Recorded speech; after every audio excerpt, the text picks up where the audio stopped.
السلام عليكم، مساء الورد والجمال عليكم يا حلوين. دلوقتي احنا جالنا فيديو من الصديق الصدوق كربراتير الصحراء، قاتل البط الاحمر، الاخ الرهيب الكندي العجيب المجمد ابراهيم عبد الملك. فيديو غريب شويه، بس يعني نبذه سريعه كده عن ابراهيم عبد الملك. احنا نعرفه من زمان جدا، واخونا وحبيبنا وصديقنا واهلنا، وابراهيم مصايبه كتير، بس ابراهيم مش هجاص. يعني ابراهيم راجل ثقه وصادق، يعني ممكن يولع في العربيه واحنا ماشيين، بس مش يعني يلبسنا عادي، بس مش هيهجص يعني. المهم هو كان طالع يصطاد، شاف حاجه غريبه جدا. فيا جماعه بصوا على الفيديو وقولوا لنا، هل ده فعلا اللي احنا شايفين ان هو نعتقده، ولا ده واحد بيشتغله؟ وهنشوف ازاي بعد كده، لان في اعتقادي ان ابراهيم فعلا عنده حق، وازاي نحفظ نفسنا واحنا في الموقف ده، خصوصا لو احنا بننزل الصحراء او بننزل الغابات او بننزل في حته في الخلا، واحنا عارفين ان احنا مش لوحدنا في الدنيا. فبصوا كده قولوا لنا ايه رايكم، ده واحد مولع لمبه وعايم على وش الميه، ولا ده فعلا اللي احنا فاكرينه؟ يلا صباحكم زي الفل، السلام عليكم. وهنتكلم بعد كده ازاي نحفظ نفسنا من المواقف دي ان شاء الله. مسا كيكو، اخبارك يا حبيبي؟ الساعة دلوقتي عندي بالظبط، خليني اوريها لك على التليفون تاني. الساعة 5:30 الصبح، اوكي؟ الفجر قدامه شوية، 5:30 الصبح هنا، اوكي؟ انا قاعد، انا جوه الجراسلاند اهو، وبفرد ديكويز وكده. بس في حاجة جميلة جدا، شايف اللي عمال يقلب نور هناك ده؟ اللي تحت هناك دي الليك. فيعني ايه اللي بيقلب نور في الليك؟ انا مش فاهم. وبيقلب النور ناحيتي. انا مش خربان. انا مش شايف حاجة. بس مش عارف، انا كده مش هقرب من النور، لان الله اعلم ايه اللي على المية. وهنا برضو ادي في عينين منورين اهي. انا ما بقتش فاهم، بس انا وربنا ما خربان يا كيكو. صبح. السلام عليكم. شفتوا الفيديو؟ انا شفته برضه،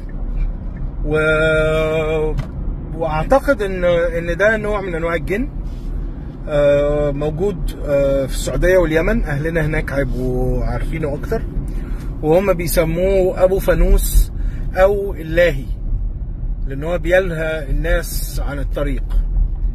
الجن اللاهي، وهو لو نوع من الجن، مش واحد ماسك لمبه وقاعد بينور لابراهيم. فالنبي صلى الله عليه وسلم قال لنا نحفظ نفسنا ازاي. الحديث بتاع جابر بن عبد الله، اللي هو كان في جزء مقتطع منه، اللي هو اذا تغولت الغيلان فبادروا بالاذان. هو حديث صححه الشيخ الالباني، يعني لو عملنا البحث بتاعنا هنلاقي ان هو الحديث يعني في مكانه الصحيح. وان الغيلان من الجن هتحاول ان هي تيجي علينا يعني، وانت طلعت تصطاد في الخلا بره، هو ده مكانهم. فأذن لما حاجه زي كده تحصل هيهربوا، والشيطان بينفر من الاذان، والجن بتنفر من الاذان. ومن الحاجات اللي احنا اتعلمناها وتعودنا عليها اصلا، ان انت لما تنزل اي منزل تقول اعوذ بكلمات الله التامات من شر ما خلق 3 مرات. ربنا يحفظك اليوم ده في مكانك. فمنزل يعني مش البيت، يعني اي منزل هو مكان نزلت فيه، يعني نزلت كامبينج، نزلت في الوودز، نزلت في الصحراء، نزلت تعمل براد شاي في الريف بعيد عن العمار. هم قاعدين هناك، وقصص الجن في الارياف يعني زي ما انت عايز. فاحفظ نفسك، احفظ نفسك. وابراهيم اتصرف صح، وفضل قاعد في العربيه، ما راحش وراه وما تروحش وراه. ومتشكرين ابراهيم ان انت جميل وما رحتش اتلبست، انت اصلا ملبوس خلقه، مش لازم تطلعه علينا. ومن الحاجات المهمه جدا برضو لما بتعملوا كامبينج او في حته في الصحراء، بواقي الاكل لسببين. الطعام عامه بيجيب البريدتورز والضواري عليك، فيا اما تدفن يا اما ترمي بعيد عنك المكان اللي بتنام فيه. ولو البواقي فيها عظم فحط العظم بعيد عنك تماما، لان حديث النبي صلى الله عليه وسلم برضو ان اللي هو الحديث النافي عن الاستنجاء بالروث او بالعظام، عشان ربنا سبحانه وتعالى بيكسوها لحم لاخواننا من الجن. وده مش كلامي، ده كلام النبي صلى الله عليه وسلم، واعملوا ريسيرش. ولو انت بتقول لا اله الا الله فانت عارف ان الجن حق.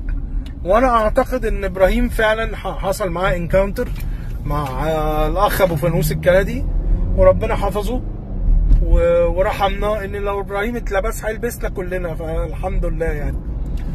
وقدر الله ما شاء فعل، زي الفل. وربنا يحفظك بالسلامه يا ريس، وتجيلنا وتيجي تصطاد معانا، واحنا مستنيينك في تكساس عشان نولعها، وربنا يستر. انت هتيجي من هنا والدنيا هتضرب من هنا. وشكرا ان انتوا شفتوا الفيديو، وان احنا ضحكنا سوا. وقولوا لنا ايه رايكم، هل فعلا ده ابو فانوس، ولا ده واحد محتاس متعوس ماسك لمبه؟ يلا مساءكم زي الفل، السلام عليكم.